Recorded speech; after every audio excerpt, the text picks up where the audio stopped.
So yun, good morning mga Paps, mga Padyak. Unbox tayo ngayon ng Paps Pro 1 natin na version 6. Ayan, ito yung latest natin na hubs ngayon. Ito yung 6 fouls, 3 teeth, 1 year warranty. Ayan, check natin yung loob.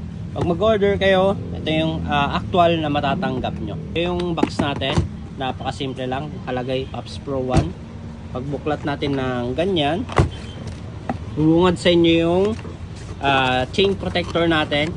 Ayan. Bakit nga ba ito yung binibigay namin, chain protector?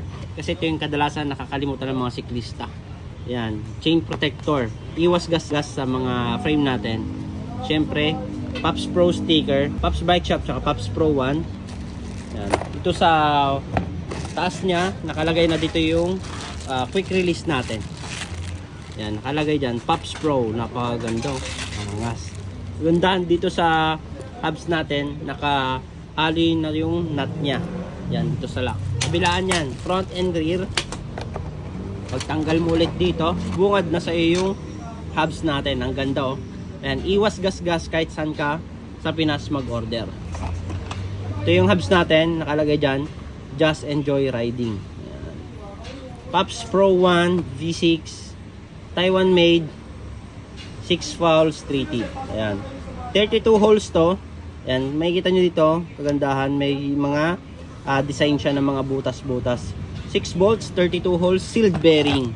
Ayan, kagandahan sa hubs natin, gumamit tayo ng branded pa rin. Siyempre, laging NBK, kasi alam naman natin pag NBK, Japan made. Ayan, dito sa harap natin, 69032RS. Ayan, madali lang din hanapin nito.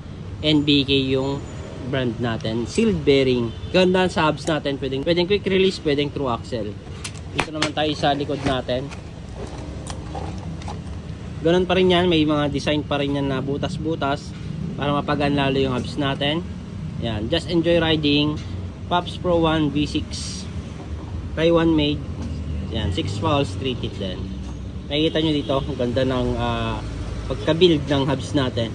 Dito sa free hub natin, alloy body itong free hub natin sa Paps Pro 1 V6. Ayan. Sound check natin, napakaingay, solid.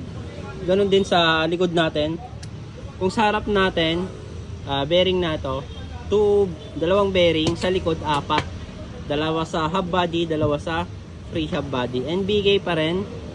Ang size naman nito sa likod natin, 6902RS. Yan. Pagtatanggalin naman natin yung free hub, easy access lang, hindi mo na kailangan ng maraming tools. Ito yung end cap nya. Ito yung lobe natin. Yan. May mga konti siyang gasa, hindi siya yung maraming grasa. Yan. Kasi pag marami, nabubulunan na yung mga fouls natin. Yan. Meron din siyang ring. Yan. Para hindi agad natanggal yung mga fouls natin. 6 fouls, 3 teeth yan. Mabilis lang i-service pag naglinis kayo. Ito naman yung hub body natin sa may ratchet.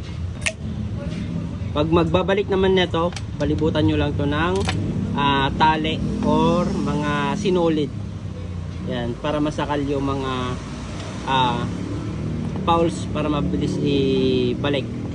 Sampulan natin. Meron ako dito panali. Yan. Sasakalin lang natin to. Itong mga fouls nya. Yan.